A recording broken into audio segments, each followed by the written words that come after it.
दोस्तों, गुजरात लॉबी बहुत बुरी फंस गई है। इधर राहुल गांधी की वोटर अधिकार यात्रा खत्म हुई, उधर एनडीए में फूट की आग भड़क उठी है। खबर है कि एक तरफ नीतीश कुमार को भरे मंच से इंडिया ब्लॉक में शामिल होने का ऑफर मिला है, तो दूसरी तरफ जो कल तक खुद को मोदी का हनुमान बताते थे, अब उन्होंने बगावत करने का पूरा मन बना लिया है। जी हाँ दोस्तों, हम बात कर रहे हैं चिराग पासवान की। उन्होंने बगावत करने का खुला ऐलान किया है। अब इससे उपराष्ट्रपति चुनाव में क्रॉस वोटिंग की बात आ गई है। इस खबर से भाजपा की धड़कन इतनी तेज हो गई कि मोदी को अचानक बैठक बुलानी पड़ी है। नमस्कार दोस्तों, मेरा नाम शिवानी पांडे और आप मेरे साथ देखना शुरू कर चुके हैं 4 PM न्यूज नेटवर्क। दोस्तों, अंदाजा तो पहले से ही लग रहा था कि चिराग पासवान बिहार चुनाव में बहुत बड़ा खेला करने वाले हैं, क्योंकि वो कई बार मंच से अकेले चुनाव लड़ने का ऐलान कर चुके हैं। लेकिन इस बात का अंदाजा नहीं था कि उपराष्ट्रपति चुनाव के ऐन वक्त पर चिराग पासवान ऐसा धमाका करेंगे जिससे भाजपा उलझ जाएगी।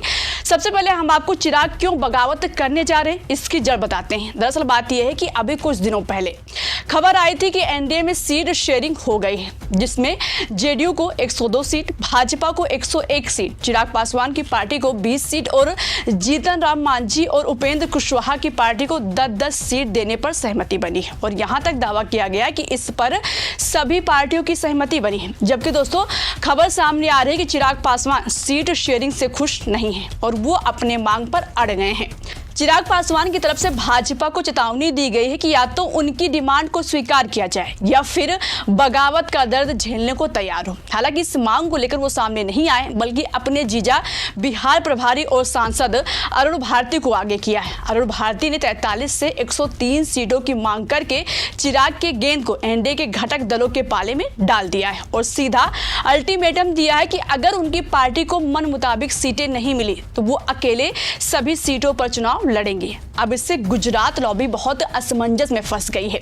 एक तरफ तो कुआं तो दूसरी तरफ खाई। अगर चिराग पासवान की मांग को नहीं माना गया तो उनकी पार्टी के 7 सांसद हैं, हो सकता है कि उपराष्ट्रपति चुनाव में क्रॉस वोटिंग कर दें, क्योंकि उपराष्ट्रपति का चुनाव गुप्त होता है। मतलब किसने किसको वोट दिया किसी को पता नहीं चलता है। और डर इस बात को लेकर भी है कि अगर बिहार चुनाव में चिराग की मांग को ठुकरा दिया गया तो मोदी सरकार के लिए मुसीबत हो जाएगी।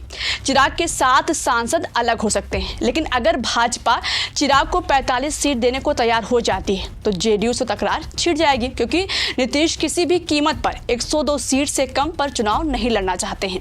अगर नीतीश पर दबाव बनाया गया तो वो भाजपा का साथ छोड़ सकते हैं। और नीतीश कुमार को इंडिया ब्लॉक से ऑफर तक मिल चुका है। 1 सितंबर को पटना के गांधी मैदान में कांग्रेस अध्यक्ष मल्लिकार्जुन खड़गे ने भरे मंच से इशारों में उनको इंडिया ब्लॉक में शामिल होने का ऑफर दिया है। साथ ही आईना भी दिखाया कि भाजपा और आरएसएस उनके साथ मिलकर क्या करने वाली है। हम आपको खड़गे का बयान सुनवाते हैं, फिर आगे बात करेंगे। ये जो अभी जिक्र बहुत इसका कर रहे थे, किनका, हमारे नीतीश कुमार जी का।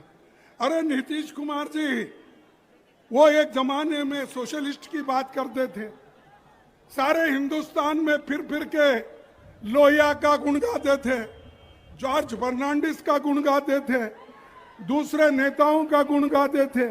कहाँ गए वो? कहाँ सोशलिस्ट के विचार गए? अरे अब तो जाकर आपने बीजेपी के झोली में गिरे हैं, आरएसएस के झोली में गिरे हैं, और ये आरएसएस आपको वही फेंकेगी जहां कचरे को फेंकते हैं। तो खुले मंच से खड़गे कह रहे हैं कि भाजपा और आरएसएस नीतीश कुमार को किनारे लगाएगी। इतना ही नहीं, खड़गे ने इशारों में नीतीश को मैसेज दिया है कि अभी समय है, विपक्ष के साथ आ जाओ, क्योंकि 6 महीने में डबल इंजन की सरकार गिरने वाली है। अगर देश का ये डबल इंजन का सरकार यहाँ जो है, जैसा तेजस्वी ने कहा, ये डबल इंजन की सरकार 6 महीने के बाद नहीं रहेगी। और ये सरकार, जो नई सरकार आएगी, वो गरीबों की सरकार होगी, गरीब महिलाओं की सरकार होगी, दलितों की सरकार होगी। सुना आपने दोस्तों, मल्लिकार्जुन खड़गे का दावा है कि 6 महीने में बिहार से डबल इंजन की सरकार चली जाएगी, क्योंकि चुनाव सिर्फ 1.5 महीने बाद है। उनका कहना है कि राहुल गांधी की यात्रा ने साबित कर दिया है कि बिहार की जनता डबल इंजन की सरकार की विदाई करने वाली है, और अगर किसी भी तरह सरकार बन गई तो भाजपा नीतीश कुमार की विदाई कर देगी, जैसे महाराष्ट्र में शिंदे के साथ किया गया है। दोस्तों देखा जाए तो खड़गे ने इशारों में ऑफर दे दिया है कि अगर नीतीश कुमार चाहते हैं कि उनका हाल शिंदे वाला ना हो तो अभी समय इंडिया के साथ आ जाए। अब दोस्तों ऐसे में साफ है कि नीतीश कुमार भाजपा पर तब भारी रहेंगे जब उनके पास ज्यादा सीटें रहेंगी, इसलिए नीतीश कुमार 102 सीट से नीचे नहीं जाना चाहते हैं। अब इससे गुजरात लॉबी की बेचैनी इसलिए बढ़ी है कि अगर चिराग की मांग को पूरा करते हैं तो भाजपा को अपने हिस्से से 25 सीट देनी पड़ेंगी, तभी 20 और 25 सीट मिलाकर 45 सीट होगी। इससे भाजपा को 25 सीट का नुकसान होगा, मगर नीतीश 102 सीट से कम में समझौता नहीं करना चाहते हैं। अगर उन पर ज्यादा प्रेशर बनाया गया तो वो इंडिया ब्लॉक के साथ जा सकते हैं, क्योंकि वो तो पलटी मारने में तेज है।